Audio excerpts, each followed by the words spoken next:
Riyadhus Shalihin. Pembicaraan kita di kesempatan hari ini sampai kepada bab yang baru, bab takwa. Ketahui, jadi wasiat takwa bukan hanya wasiat Rasulullah SAW kepada kita sebagai kaum muslimin, tetapi wasiat takwa adalah wasiat yang Allah Subhanahu wa Ta'ala wasiatkan kepada seluruh nabi dan rasul. Sebagaimana Allah Subhanahu wa Ta'ala berfirman di dalam surat An-Nisa ayat ke-131, "Walaqad wasaynal ladzina utul kitaba min qablikum wa iyyakum anittaqullah." Dan sungguh kami telah memerintahkan kepada orang-orang yang diberi kitab sebelummu, wahai Muhammad, dan juga kepadamu, agar kalian semua bertakwa kepada Allah Subhanahu wa Ta'ala. Surat An-Nisa ayat ke-131. Apabila kita cermati ayat ini, Allah Subhanahu wa Ta'ala berwasiat pada seluruh nabi dan rasul, termaksud nabi kita Nabi Muhammad alaihi salatu wassalam, agar mereka semuanya bertakwa kepada Allah Subhanahu wa Ta'ala. Sebagaimana secara khusus Allah Subhanahu wa Ta'ala memerintahkan kepada Rasulullah sallallahu alaihi wasallam agar bertakwa kepada Allah Subhanahu wa Ta'ala. Ini sebagaimana bisa kita lihat di ayat pertama dari surat Al-Ahzab, di mana Allah Subhanahu wa Ta'ala berfirman, "Ya ayuhan nabi ittaqillah." Wahai nabi, bertakwalah engkau kepada Allah Subhanahu wa Ta'ala. Takwa adalah wasiat yang Allah Subhanahu wa Ta'ala perintahkan kepada seluruh nabi dan rasul, sebagaimana takwa adalah wasiat yang Allah Subhanahu wa Ta'ala perintahkan kepada Rasulullah sallallahu alaihi wasallam.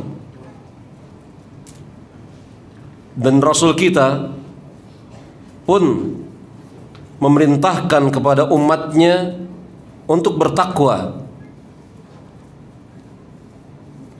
di mana beliau bersabda, "Ittaqillah haitsu ma kunta." Bertakwalah kalian kepada Allah Subhanahu wa Ta'ala di mana saja kalian berada. Bahkan wasiat takwa senantiasa diulangi oleh Rasulullah sallallahu alaihi wasallam, khususnya ketika beliau membuka pengajaran-pengajaran, nasihat-nasihat, petuah-petuahnya. Beliau menyebutkan secara berurutan 3 ayat yang di dalamnya ada perintah untuk bertakwa. Ya ayyuhallazina amanu haqqa tuqatih. Wahai orang-orang yang beriman, bertakwalah kalian kepada Allah dengan sebenar-benarnya takwa. Wasiat yang pertama. Wasiat yang kedua, ya ayyuhan nasu taqur rabbakumul ladzi khalaqakum, ila akhir ayat. Wahai manusia, bertakwalah kalian kepada Allah yang Allah Subhanahu wa Ta'ala telah menciptakan kalian, hingga akhir ayat. Wasiat ketiga, ya ayyuhallazina amanu taqullaha wa qulu qawlan sadida, ila akhir ayat. Wahai orang-orang yang beriman, bertakwalah kalian kepada Allah dan ucapkanlah kalimat yang baik, benar lagi tepat, sampai akhir ayat. 3 wasiat takwa senantiasa diucapkan Rasulullah sallallahu alaihi wasallam ketika beliau hendak memulai pelajarannya, petuahnya, wejangannya kepada para sahabat. Wasiat-wasiat tersebut yang sekarang kita kenal di dalam bentuk atau makna khutbatul hajah. Jemaah rahimani wa rahimakumullah,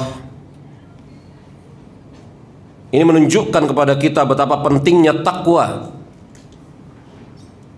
sampai-sampai pendapat yang mu'tamad di sisi fikih mazhab Syafi'iyah bahwasanya khutbah Jumat tidaklah sah kecuali kemudian sang khatib berwasiat takwa untuk dirinya dan untuk jamaah secara umum. Ini pendapat yang kebanyakan dipilih oleh ulama-ulama yang mengikuti mazhab Imam Syafi'i. Betapa pentingnya wasiat tentang takwa. Lalu apa yang dimaksud dengan takwa? Jemaah rahimani wa rahimakumullah, para ulama semisal Imam Ibnu Manzur rahimahullahu ta'ala, beliau mengatakan bahwasanya takwa itu berasal dari kata-kata wiqayah atau waqayah. Ada dua cara membacanya, bisa dibaca wiqayah atau waqayah. Tetapi yang paling fasih di dalam tata cara membaca ini adalah waqayah. Waqayah adalah sesuatu yang bisa menghalangi seorang dari apa yang tidak dia sukai. Waqayah adalah istilah umum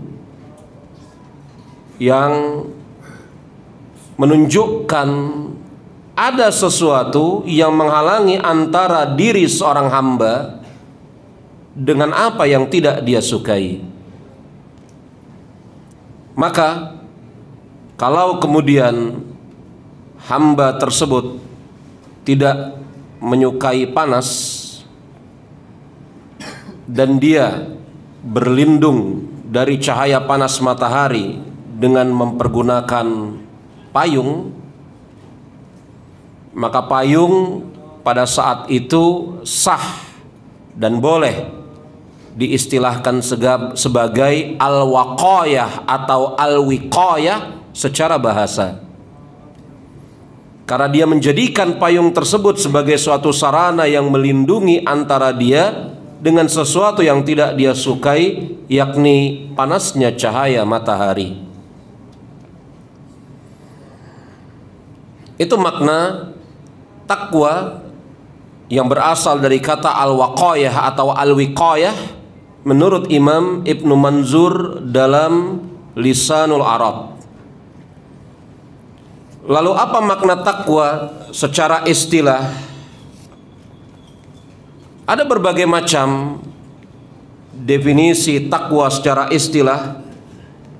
Mungkin ini definisi yang terbaik, sebagaimana diucapkan oleh Imam Ibnu A'lan. Beliau mengatakan, antaj'al abdi bainahu wa baina ma yakhsahu wiqayatan. Seorang hamba menjadikan antara dirinya dengan sesuatu yang tidak dia sukai penghalang, biimtithali awamirihi wa ijtinabi nawahihi, bifi'li kulli ma'mura bihi wa tarki kulli manhi anhu. Yang namanya takwa, kata Imam Ibnu A'lan rahimahullahu ta'ala, adalah seorang hamba menjadikan sesuatu antara dirinya dengan apa yang tidak dia sukai penghalang.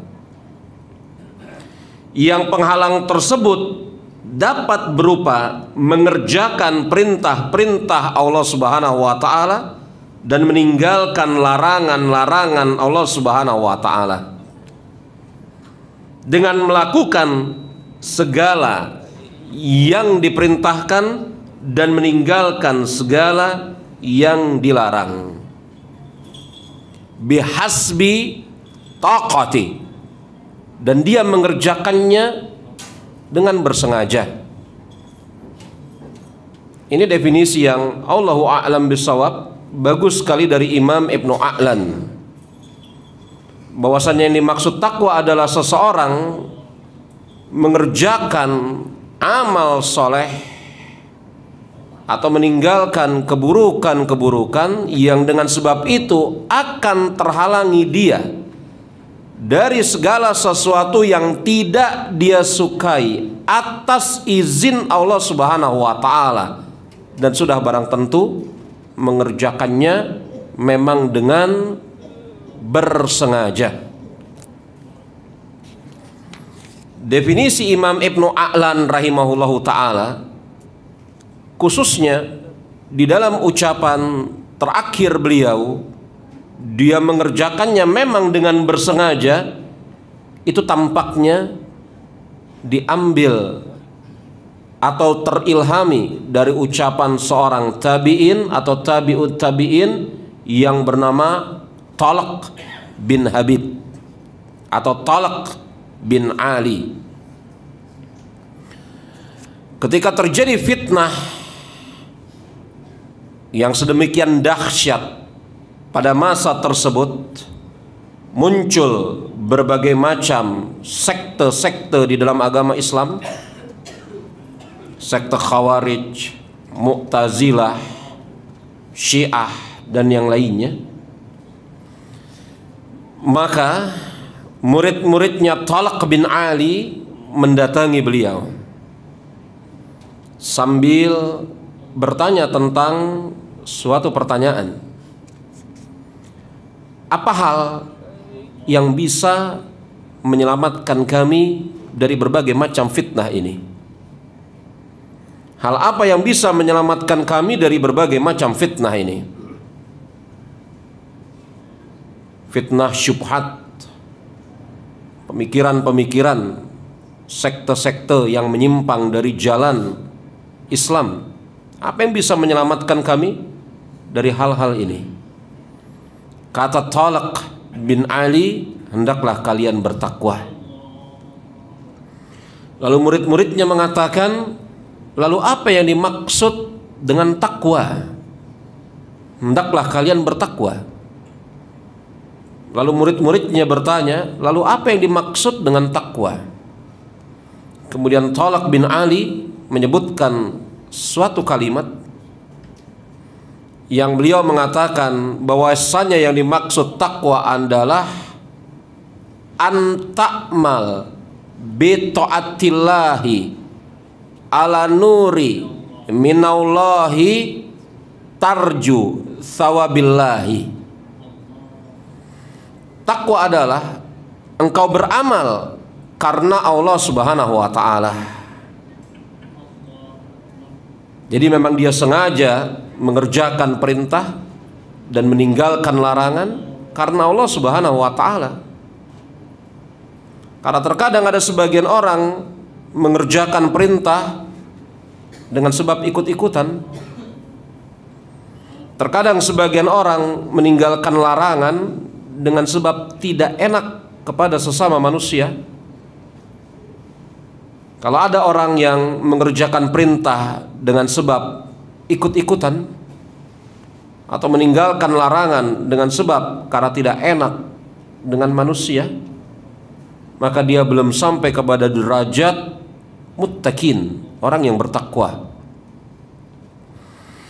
Orang yang bertakwa, ahlut takwa, dan golongan mereka adalah al-muttaqin, adalah orang yang mengerjakan amal-amal karena Allah Subhanahu wa taala. Anta'mal ta'atillahi, dia mengerjakan amal-amal ketaatan karena Allah Subhanahu wa taala.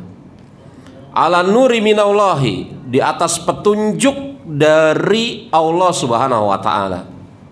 Dia beramal tersebut berdasarkan ilmu. Kemudian tarju sawabillahi, engkau beramal tersebut karena Allah berdasarkan ilmu dan mengharap ganjaran pahala dari Allah Subhanahu wa taala. Sebagaimana antark maksiati lahi, engkau meninggalkan maksiat kepada Allah Subhanahu wa taala dengan sebab engkau khasyatillahi, takut kepada Allah Subhanahu wa taala di atas petunjuk ilmu dari Allah Subhanahu wa taala. Maka itu definisi takwa yang paling baik. Allahu a'lam bishawab. Seseorang mengerjakan perintah dan meninggalkan larangan yang dia mengerjakannya memang bersengaja, dia niatkan karena Allah Subhanahu wa taala. Jemaah rahimani wa rahimakumullah, faidah takwa banyak sekali dalam Al-Quran maupun As-Sunnah. Ada seorang ulama muasirin yang bernama Syekh Muhammad bin Saleh Al-Utsaimin rahimahullahu ta'ala. Beliau mengumpulkan faidah-faidah takwa dalam satu buku. Judul bukunya Fawaid Taqwa Minal Qur'anil Karim. Faidah-faidah takwa yang bersumber dari Al-Quranul Karim. Kalau saya tidak salah mengingat, kurang lebih hampir 120 faedah takwa yang bersumber dari Al-Quranul Karim. Lalu bagaimana lagi kalau kemudian ditambah faedah-faedah takwa yang bersumber dari hadis Rasulullah SAW? Jangan-jangan jumlahnya lebih dari 200 atau 300. Dari Al-Quranul Karim saja lebih dari 120. Saya agak lupa bilangannya berapa. Tetapi Syekh Utsaimin rahimahullahu ta'ala dalam kitab beliau Fawaid Taqwa Minal Qur'anil Karim bawakan seingat saya 120-an faidah takwa dari Al-Quranul Karim. Yang jemaah rahimani wa rahimakumullah, Rasulullah SAW pernah bersabda kepada Abu Dzar Al-Ghifari radhiyallahu anhu. Rasulullah SAW pernah bersabda kepada Abu Dzar Al-Ghifari radhiyallahu anhu, khususnya ketika pada suatu saat Rasulullah SAW membaca ayat wa may yattaqillaha yaj'al lahum makhraja wa yarzuqhu min haitsu la yahtasib. Dan siapa yang bertakwa kepada Allah, maka Allah Subhanahu wa taala akan memberikan kepadanya jalan keluar, dan Allah Subhanahu wa taala akan memberikan kepadanya rizki dari arah yang tidak terduga-duga. Surat At-Talaq ayat kedua sampai dengan ayat yang ketiga. Apa kata Abu Dzar Al-Ghifari radhiyallahu anhu? Qara'a Rasulullah sallallahu alaihi wasallam hazihi ayah. Tsumma qala.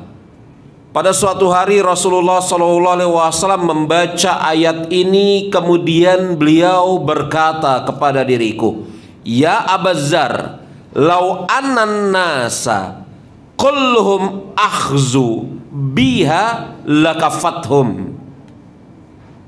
Wahai Abu Dzar, andai kata seluruh manusia mengambilnya, yakni menjadikan takwa tersebut sebagai pakaian dan perhiasannya sehari-hari, apa kata Rasulullah SAW? Lakafathum, maka itu akan mencukupi mereka semua.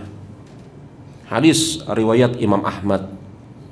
Wahai Abu Dzar, andai kata seluruh manusia mengambil takwa sebagai perhiasan pakaiannya sehari-hari, sifat dan tabiatnya, apa kata Rasulullah SAW? Lakafathum, maka itu telah mencukupi mereka. Faidah takwa banyak sekali jemaah rahimani wa rahimakumullah. Di dalam Riyadhus Shalihin bab takwa, Imam Nawawi rahimahullahu taala bawakan beberapa ayat yang menjelaskan dan menunjukkan tentang faidah takwa. Di antaranya ayat ke-102 dari Ali Imran, di mana Allah Subhanahu wa taala berfirman, "Ya ayyuhallazina amanu taqullaha haqqa tuqatih." Wahai orang-orang yang beriman, bertakwalah kalian kepada Allah dengan sebenar-benarnya takwa. Ayat ini ditafsirkan oleh beberapa orang sahabat, semisal Anas bin Malik, Ali bin Abi Thalib radhiyallahu anhuma. Ketika mereka menafsirkan ayat ini, mereka mengatakan bi an yuta fala yu'sa wa yuskar fala yunsa wa yashkur fala yuqfar. Bertakwalah kalian kepada Allah Subhanahu wa taala dengan sebenar-benarnya takwa, tidak akan mungkin terwujud kecuali kalian taat kepada Allah, tidak bermaksiat kepadanya. Wa yuzkar fala yunsa. Yang kedua, kalian mengingat Allah Subhanahu wa taala dan tidak melupakannya. Wa yuzkar fala yuqfar. Yang ketiga, kalian bersyukur terhadap nikmat-nikmat Allah Subhanahu wa taala dan tidak mengkufurinya. Takwa yang sebenar-benarnya takwa tidak akan mungkin terwujud kecuali dengan terpenuhi tiga hal ini, yakni taat kepada Allah Subhanahu wa taala, tidak bermaksiat kepadanya, mengingat Allah Subhanahu wa taala, tidak melupakannya, bersyukur kepada Allah Subhanahu wa taala, tidak mengkufurinya. Ucapan Anas bin Malik, Ali bin Abi Thalib, dan beberapa orang sahabat yang menafsirkan ayat ini seperti itu dikeluarkan oleh beberapa orang ulama, diantaranya Imam Hakim dalam Mustadrak. Kemudian Imam Nawawi rahimahullahu ta'ala bawakan ayat yang kedua, fattaqullaha mastata'tum. Bertakwalah kalian kepada Allah Subhanahu wa ta'ala dengan sebenar-benarnya. Bertakwalah kalian kepada Allah Subhanahu wa ta'ala dengan segenap kemampuan kalian. Bertakwalah kalian kepada Allah Subhanahu wa ta'ala sesuai dengan kadar kemampuan kalian. Saya koreksi ucapan saya.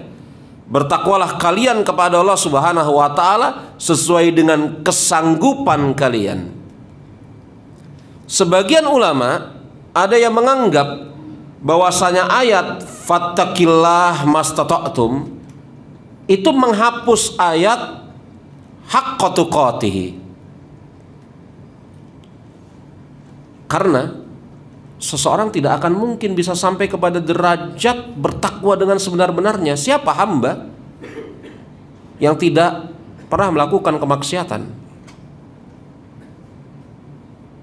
Siapa hamba yang pada suatu saat terluput di dalam mengingat Allah Subhanahu wa ta'ala? Lalu siapa hamba yang pada suatu saat mungkin hilang atau cacat rasa syukurnya kepada Allah Subhanahu wa ta'ala? Allah Subhanahu wa ta'ala perintahkan pada ayat yang pertama untuk bertakwa dengan sebenar-benarnya takwa. Asal dari perintah wajib. Asal dari perintah apa? Wajib. Bertakwa dengan sebenar-benarnya takwa asal dari perintah, hukumnya wajib. Dan tidak mungkin seseorang bisa bertakwa dengan sebenar-benarnya takwa kecuali mengumpulkan tiga hal tadi. Lalu siapa di antara kita yang bisa mengumpulkan tiga hal tadi tanpa ada cacat sama sekali? Kan tidak ada. Siapa di antara kita yang senantiasa mengingat Allah, tidak pernah melupakannya? Siapa di antara kita yang senantiasa bersyukur kepada nikmat Allah, tidak pernah mengkufurinya? Ingat ya, Mengkufuri nikmat Allah itu bukan hanya sekedar mengatakan nikmat ini bukan berasal dari Allah. Karena sebagaimana yang sering sekali saya ucapkan, saya ulang-ulang di majelis kita ini, syukur kepada nikmat Allah di antara wujudnya adalah tidak menjadikan nikmat Allah tersebut sebagai sarana untuk bermaksiat. Kan begitu? Lalu kira-kira siapa di antara kita yang sama sekali tidak pernah menjadikan nikmat Allah sebagai sarana untuk bermaksiat? Lalu siapa di antara kita yang senantiasa taat kepada Allah, tidak pernah melakukan kemaksiatan? Kan tidak ada. Padahal Allah Subhanahu wa taala memerintahkan haqqa tuqatihi, bertakwa dengan sebenar-benarnya. Lalu siapa yang sanggup bertakwa dengan sebenar-benarnya? Tidak ada yang sanggup. Maka sebagian ulama mengatakan ayat yang pertama, ya ayyuhallazina amanu ittaqullaha haqqa tuqatihi, itu kemungkinannya dua. Kemungkinan yang pertama, dihapus oleh Allah Subhanahu wa taala hukumnya. Ini biasa diistilahkan sebagai nasikh dan mansukh. Di dalam manhaj mazhab Ahlussunnah wal Jamaah, nasikh dan mansukh di dalam Al-Qur'anul Karim itu ada. Yang mengingkari nasikh dan mansukh dalam Al-Qur'anul Karim itu mazhab Mu'tazilah. Mazhab Mu'tazilah mengingkari nasikh dan mansukh dalam Al-Qur'anul Karim. Ahlussunnah wal Jamaah meyakini bahwasanya di dalam Al-Qur'anul Karim ada nasikh dan mansukh. Ada yang terhapus hukumnya, ada yang menghapus hukumnya.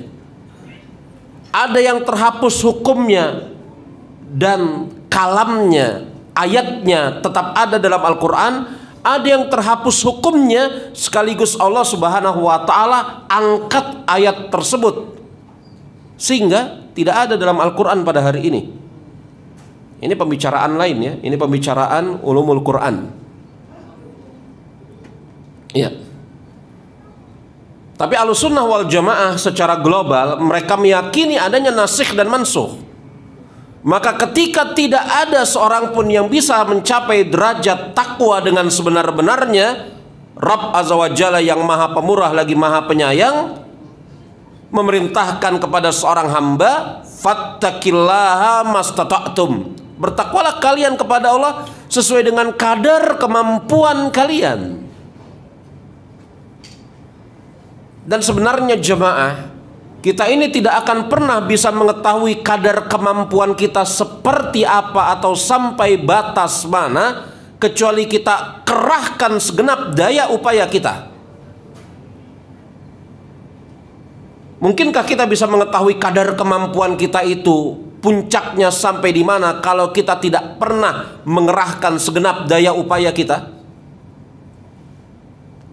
Makanya jemaah, di antara hal yang kita sering mendengar, memperhatikan bahwasanya para atlet itu terbiasa menaikkan standar kemampuan mereka sampai batas di bawah sedikit. Tapi kebanyakan kita kan tidak. Jadi janganlah kemudian seseorang berdalil dengan ayat fattaqullaha mastata'tum, bertakwalah kalian kepada Allah sesuai dengan kadar kesanggupan kalian, dia bermalas-malasan, dia tidak kerahkan daya upayanya, dia setengah-setengah, bahkan tidak sampai setengah, mungkin hanya 1/4, 1/5, 1/10, 1/100 usahanya, kemudian dia katakan ini batas kemampuan saya. Apakah kita pernah secara bersungguh-sungguh menguji sampai mana batas kemampuan kita? Ini PR. Ini PR buat saya dan buat Anda semua. Kita mengetahui ayat ini, maka bertakwalah kalian kepada Allah menurut kesanggupan kalian.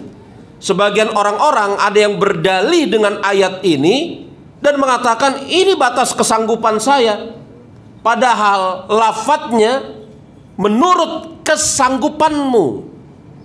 Apakah kita memang betul-betul pernah menguji sampai di mana batas kesanggupan kita dalam bertakwa kepada Allah?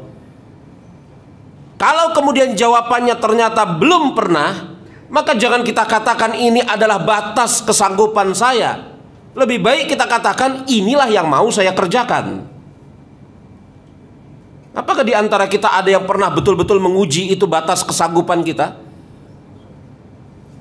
Ayat ini rentan disalahpahami jemaah. Kalau dia memiliki kesanggupan 1, kemudian yang dia kerjakan hanya 1/100, itu bukan batas kesanggupan. Padahal di awal Allah Subhanahu wa Ta'ala perintahkan kita untuk bertakwa dengan sebenar-benarnya takwa. Bertakwa dengan sebenar-benarnya takwa tidak bisa terpahami kecuali dengan apa? Mengerahkan daya upaya.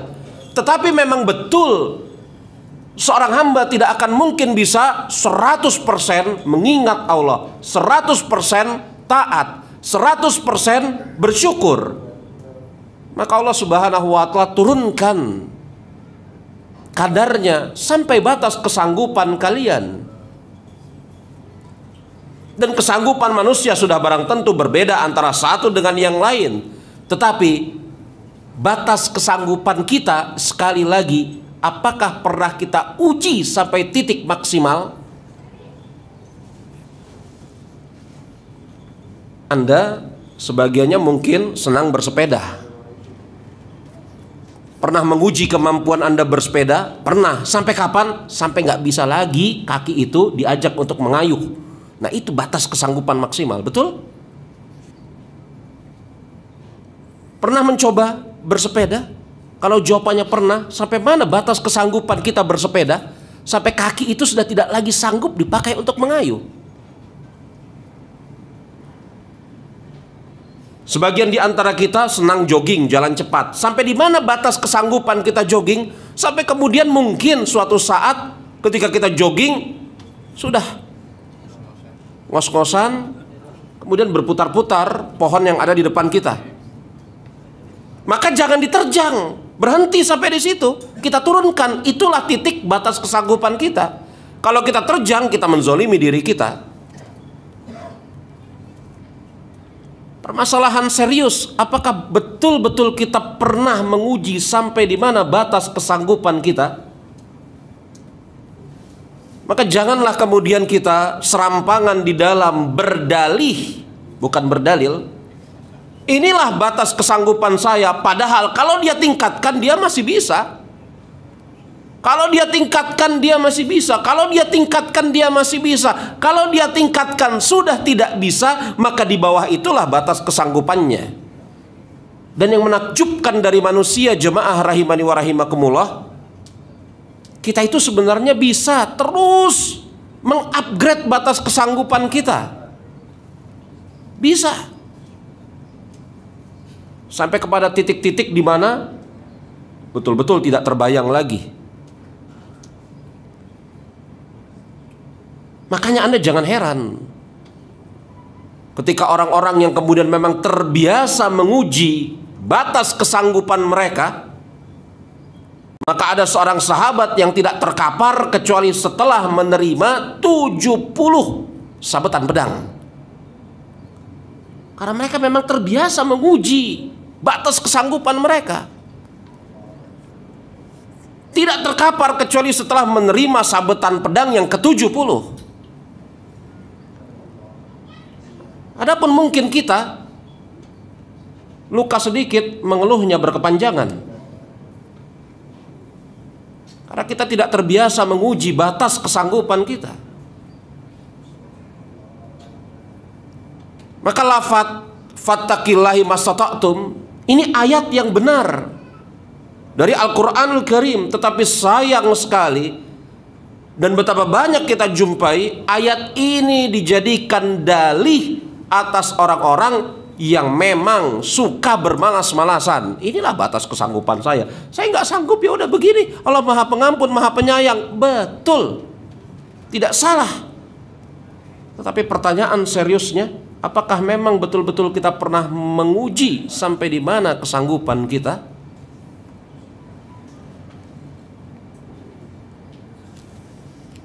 Fattaqillahi mastata'tum. Bertakwalah kalian kepada Allah menurut kesanggupanmu. Ayat yang berikutnya, Allah Subhanahu wa taala berfirman, "Ya ayyuhallazina amanu taqullaha wa qulu qaulan sadida."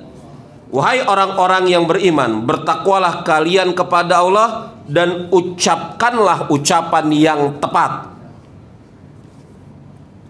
Lafaz qaulan sadida diartikan oleh Syekh Muhammad bin Shalih Al-Utsaimin rahimahullahu taala dalam syarah beliau terhadap Riyadhus Shalihin, ucapan yang tepat, bukan ucapan yang benar.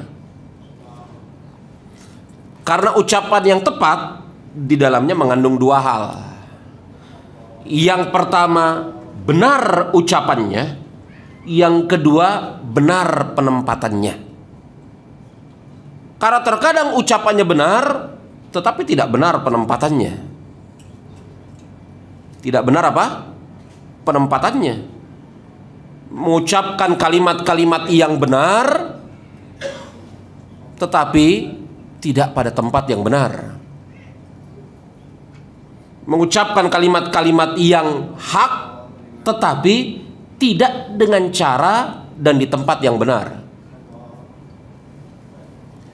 Makanya ketika menjelaskan di antara bentuk jihad yang paling utama, apa kata Rasulullah SAW? Kalimatul haq, kalimat yang benar, bukan kalimat yang buruk, bukan kalimat yang dusta, kalimat yang benar. Rasul pernah ditanya oleh para sahabat, "Ya Rasulullah, apa di antara jihad yang paling utama?" Macam-macam jihad yang paling utama itu, macam-macam ya. Imam Ibnu Qayyim dalam Zadul Ma'ad menjelaskan bahwasanya ada beberapa amal yang Rasul sebutkan sebagai bentuk jihad yang paling utama. Jadi jihad yang paling utama itu bukan hanya sekedar dalam tanda kutip berperang di jalan Allah, tapi ada beberapa hal. Misalnya menuntut ilmu, itu diantara afdhalu jihad, diantara jihad yang paling utama. Saya tidak bahas itu. Tapi Rasul pernah ditanya tentang jihad apa yang paling utama. Beliau mengatakan kalimatul haq, kalimat yang benar, bukan kalimat dusta, bukan caci maki, bukan kalimat bohong, kalimat yang hak. Kalimat yang benar, dan ditempatkan kalimat tersebut, diucapkan kalimat tersebut pada tempat dan keadaan waktu yang tepat. Maka Rasul mengatakan kalimatul haq inda sultanin jair, kalimat yang benar di sisi penguasa yang buruk. Ya kata para ulama, nasihat di sisi penguasa yang buruk. Jadi lafadz qaulan sadida itu ucapan yang benar, benar ucapannya, bukan ucapan yang dusta, apalagi caci maki, ya. Dan juga benar penempatannya, benar cara menyampaikannya. Allah Subhanahu wa taala perintahkan orang-orang yang beriman untuk bertakwa kepada Allah dan mengucapkan kalimat yang benar. Setelah itu Allah Subhanahu wa taala sebutkan 3 ganjaran atas orang yang mengumpulkan takwa dan sifat qaulan sadidah. Apa 3 ganjarannya? Yang pertama, yuslih lakum a'malakum. Allah Subhanahu wa taala akan memperbaiki amal kalian. Yang kata Al-Hafidz Ibnu Hajar Al-Asqalani rahimahullahu ta'ala, maksud dari memperbaiki amal tersebut ada 2, yakni diberikan taufik untuk mengerjakan amal tersebut, dan yang kedua diterima amal itu. Karena tidaklah Allah Subhanahu wa ta'ala menerima amal kecuali dari orang-orang yang bertakwa. Iya, tidaklah Allah Subhanahu wa taala menerima amal kecuali dari orang-orang yang bertakwa. Ini yang pertama, yuslih lakum a'malakum wa yaghfir lakum dzunubakum. Dan Allah Subhanahu wa taala akan hapuskan dosa-dosa kalian. Ini menunjukkan kepada kita iman dan takwa serta sifat qaulan sadida, orangnya akan mendapatkan keutamaan dihapuskan dosa-dosanya. Maka terhapusnya dosa itu tidak mesti dengan taubat. Tidak mesti dengan taubat. Imam Ibn Taimiyah punya tulisan. Ada seorang qadhi dari Irak. Ada seorang qadhi dari Irak datang kepada Ibn Taimiyah sambil bertanya kepada Ibn Taimiyah.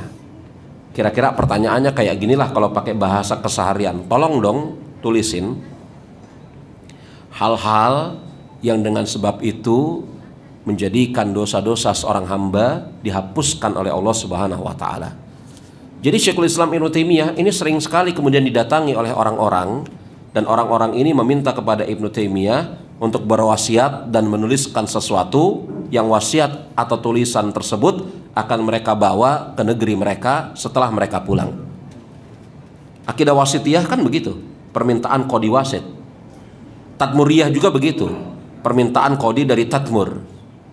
Wasiatul Sugro juga begitu, permintaan qadhi dari Baghdad. Nah ini dia, ini permintaan qadhi dari Irak.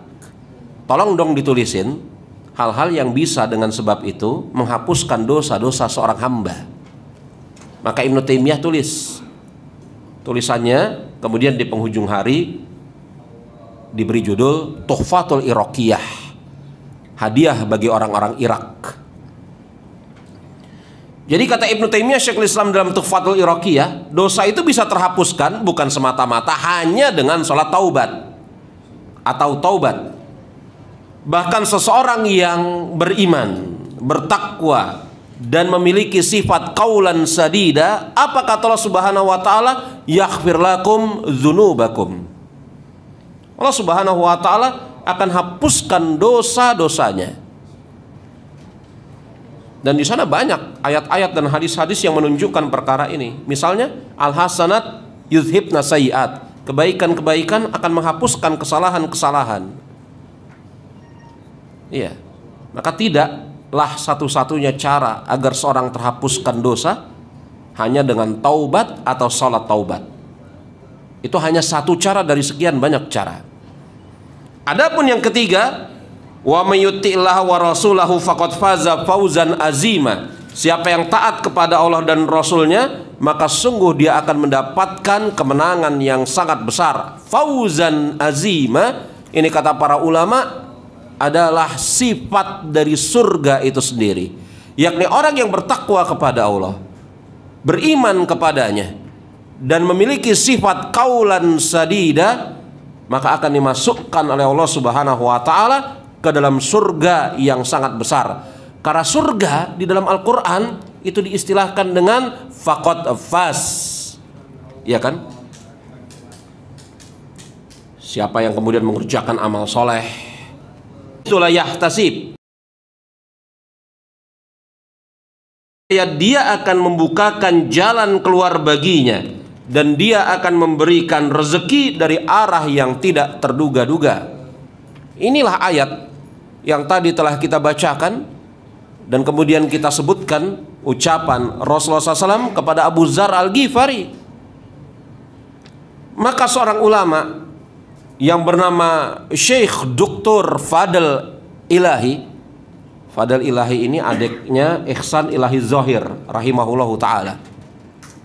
Syekh Dr. Fadl Ilahi punya buku berjudul Mafatikur Rizq min Dauli Kitabi wa Sunnah, kunci-kunci rizki yang bersumber dari Al-Quran dan As-Sunnah. Di antara kunci-kunci rizki yang bersumber dari Al-Quran dan As-Sunnah, kata beliau, adalah bertakwa kepada Allah Subhanahu wa ta'ala. Karena Allah Subhanahu wa ta'ala berjanji, siapa yang bertakwa kepada Allah, wa yarzuqhu min haitsu la yahtasib, akan diberikan rizki dari arah atau jalan yang tidak terduga-duga. Maka takwa itu jemaah, manfaatnya bukan hanya di akhirat saja, tetapi di dunia pun akan membawakan manfaat. akan Allah Subhanahu wa taala bukakan baginya pintu rizki di dunia dari arah yang tidak terduga-duga. Janji Allah kepada siapa? Kepada orang-orang yang bertakwa. Sampai Rasul kita Nabi Muhammad alaihi salatu wasallam pernah mensifatkan tentang seorang mukmin yang bertakwa. Apa kata beliau? Maka rizkinya akan mengikutinya. Rizkinya akan mengikutinya. Kemudian ayat yang terakhir yang dibawakan oleh Imam Nawawi rahimahullahu ta'ala dalam surat Al-Anfal ayat ke-29. In tattaqullaha yaj'al lakum furqana wa yukafir ankum sayiatikum wa yaghfir lakum wallahu dzul fadlil azim. Jika kamu bertakwa kepada Allah Subhanahu wa taala, niscaya Allah Subhanahu wa taala akan memberikan kepadamu furqan dan menghapuskan segala kesalahanmu dan mengampuni dosa-dosamu, dan Allah memiliki karunia yang sangat besar. Berdasarkan ayat ini, surat Al-Anfal ayat ke-29, Allah Subhanahu wa taala sebutkan sekali lagi 3 ganjaran atas orang yang bertakwa. Yang pertama, Allah Subhanahu wa taala akan berikan kepadanya furqan. Furqan adalah kemampuan untuk membedakan yang hak dengan yang batil, dan kesanggupan untuk berjalan di atas al-haq dan meninggalkan al-batil. Jadi furqan itu bukan sekedar tahu, jemaah. Tahu mana yang hak, mana yang batil, dan mengikuti al-haq dan menjauhi al-batil. Kalau sekedar tahu al-haq dan al-batil, tidak kemudian dia mengikuti al-haq dan meninggalkan al-batil, maka itu tidak ada gunanya.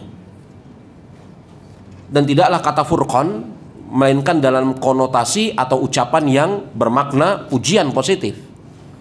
Seseorang yang mengetahui kebenaran dan kebatilan tetapi tidak mengikutinya, inilah akhlak Yahudi dan akhlak Nasrani. Mengetahui mana yang benar tetapi menjauhinya, mengetahui mana yang batil dan mengikutinya, ini akhlak Yahudi, akhlak Nasrani. Maka furqan tidaklah tepat kecuali diartikan mengetahui mana yang benar dan mana yang batil, mengikuti yang benar dan menjauhi kebatilan. Itu furqan. Makanya tadi telah kita sebutkan ucapan Thalaq bin Habib ketika didatangi oleh murid-muridnya pada masa fitnah yang sedang merebak. Bagaimana cara kami agar kami bisa selamat dari berbagai macam fitnah ini? Maka kata Thalaq bin Habib, hendaklah engkau bertakwa kepada Allah. Lalu apa itu takwa? Baru Thalaq bin Habib atau Thalaq bin Ali jelaskan makna takwa seperti yang telah kita sebutkan di awal. Maka jangan sampai kemudian kita hendak lepas dari berbagai macam syubhat hanya bersandar kepada akal kita atau usaha kita semata-mata.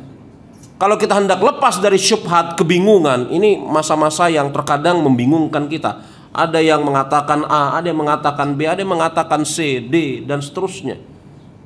Maka yang paling benar di antara hal yang bisa menghilangkan kebingungan kita sehingga kita mendapatkan apa yang namanya furqan adalah bertakwa kepada Allah Subhanahu wa taala. Kemudian yang kedua, wa yukafir ankum sayiatikum. Yang mana dengan sebab seseorang bertakwa akan dihapuskan segala kesalahan-kesalahannya. Yang ketiga, wa yaghfir lakum, dan Allah Subhanahu wa taala akan ampuni dosa-dosanya.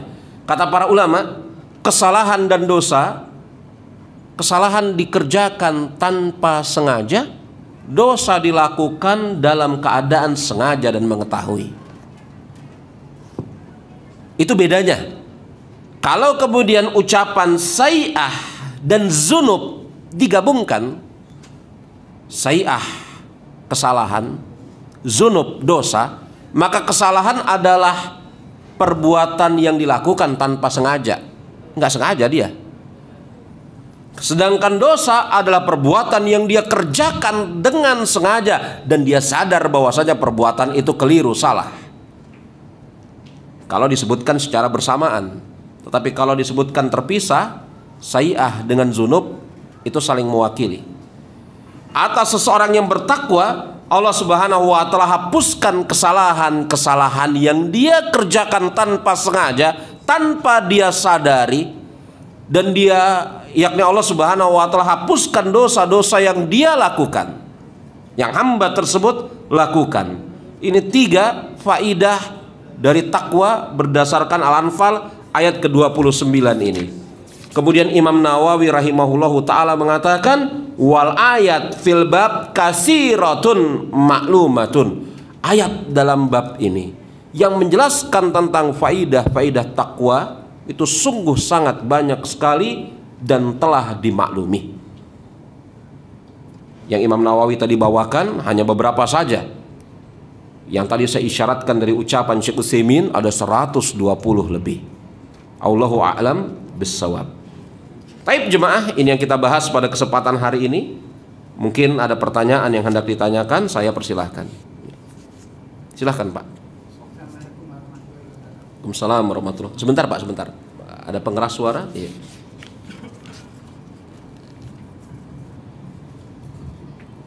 Tadi Ustadz Afan bicara perlu bertobat asal berbuat baik dosanya diampuni. Ya, lanjutkan. Ya. Nabi gimana kalau seorang berbuat jolim kepada sesama makhluk, atau contohnya pejabat korupsi atau pemimpin yang jolim, dia nggak bertobat hanya berbuat baik, apakah dosanya akan diampuni? Iya. Yang harus saya jelaskan sekali lagi, ucapan yang saya ucapkan tadi itu tidak menunjukkan seorang muslim ketika berbuat dosa tidak perlu bertaubat. Bukan seperti itu. Tetapi ada banyak hal yang bisa menghapuskan dosa kecuali taubat. Dan ini sesuatu yang berbeda.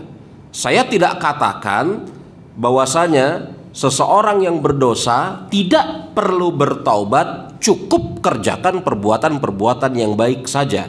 Saya tidak katakan begitu. Ada banyak hal, seingat saya ada 12 hal.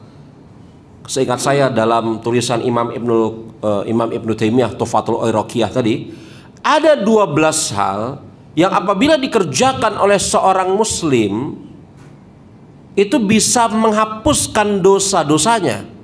Di antaranya taubat dan istighfar, di antaranya amal soleh, di antaranya syafaat dari Rasul. Orang yang berhak mendapatkan syafaat dari Rasul terampuni dosa-dosanya dan seterusnya. Begitu. Nah, ketika ada seseorang yang melakukan kezoliman kepada orang lain, maka mungkinkah dosa-dosanya dihapuskan oleh Allah Subhanahu wa taala? Jawabannya mungkin. Mungkin, tapi apakah kemudian dia tidak layak dan tidak diperintahkan untuk bertaubat? Dia layak dan tetap diperintahkan untuk bertaubat. Makanya jemaah rahimani wa rahimakumullah, dalam buku tersebut Imam Ibnu Taimiyah membedakan antara istighfar dengan taubat. Ini dua lafaz yang berbeda. Istighfar dan taubat, ini dua lafaz yang berbeda. Kita sering jumpai di dalam Al-Quran istighfar dan taubat.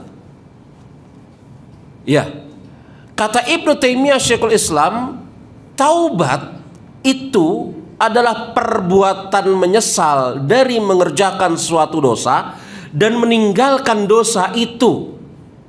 Adapun istighfar, memohon ampun kepada Allah Subhanahu wa taala atas perbuatan dosa tersebut walaupun mungkin dia masih mengerjakannya. Ya enggak? Hah? Ya enggak? Kalau taubat apa? Dia memohon ampun kepada Allah Subhanahu wa taala dengan cara menyesal terhadap perbuatan dosa yang dia lakukan dan dia meninggalkan perbuatan tersebut.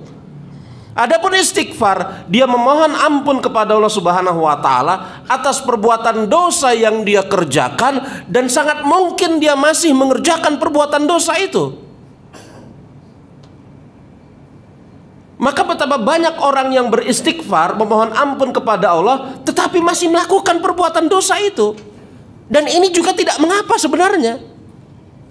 Tetapi kata Ibnu Taimiyah, sudah barang tentu yang paling sempurna menggabungkan antara taubat dengan istighfar.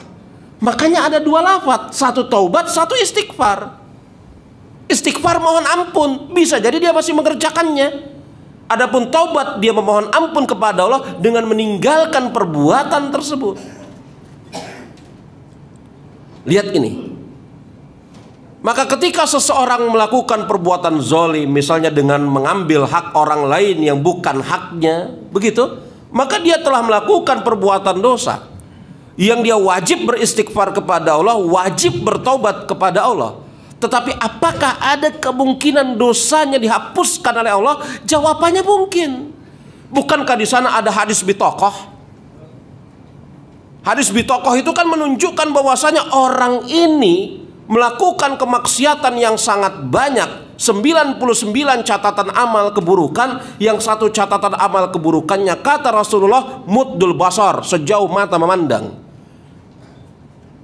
Kemudian ini bukan sekedar catatan keburukan jemaah.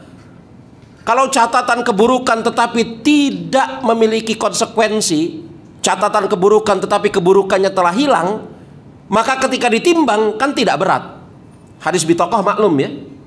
Catatan keburukannya yang 99 sedemikian banyaknya ini dia belum bertobat kepada Allah Subhanahu wa taala, maka ketika ditimbang di dalam satu neraca daun timbangan, dia berat keburukannya. Berarti apa? Konsekuensinya apa? Dia melakukan dosa sedemikian banyak, belum bertobat. Iya kan? Makanya ketika ditimbang, berat sekali timbangan catatan keburukannya. Dia belum bertobat itu. Kemudian Allah Subhanahu wa taala datangkan bitokoh, kartu kecil yang maktub di atasnya tulisan la ilaha illallah. Dia ucapkan kalimat tersebut ikhlas dari hatinya. Apa yang terjadi? Berat bitokoh tersebut menghilangkan berat kartu timbangan yang 99 ini. Ini kan artinya dia tidak bertobat ini. Dia tidak bertobat. Coba lalu bagaimana dengan seseorang yang membunuh 99 100 nyawa? Dia kan belum sempat bertaubat. Dia sedang berjalan menuju tempat yang baik yang diisyaratkan oleh seorang ahli ilmu, hendaklah engkau pergi ke sana. Dia belum sempat melakukan apa-apa kecuali berjalan, yang jarak antara dia dengan tempat yang hendak dia datangi dan tempat yang dia tinggalkan hanya berselisih 1 jengkal. Dia belum sempat ucapkan astagfirullah, dia belum sempat mengerjakan sholat taubat, dia belum sempat meminta maaf kepada 100 orang yang keluarganya dia bunuh, tapi Allah masukkan dia ke surga. Yang hendak saya katakan di sini sangat mungkin kecuali dosa syirik dan yang semisal dengannya, dosa apapun diampuni oleh Allah Subhanahu wa taala dengan amal soleh, dengan istighfar, walaupun dia belum sempat bertaubat. Tetapi bukan menunjukkan tidak perlu bertobat. Kita diperintahkan untuk bertobat. Begitu. Ya Pak ya. Ini jadi panjang-panjang saya jawabnya. Baik, kita cukupkan sampai di sini. Mudah-mudahan yang saya sampaikan pada kesempatan hari ini membawa manfaat bagi saya pribadi dan Anda semua. Kita tutup dengan mengucapkan subhanakallahumma wa bihamdika asyhadu an la ilaha illa anta astaghfiruka wa atubu ilaik. Alhamdulillahirabbil alamin. Assalamualaikum warahmatullahi wabarakatuh.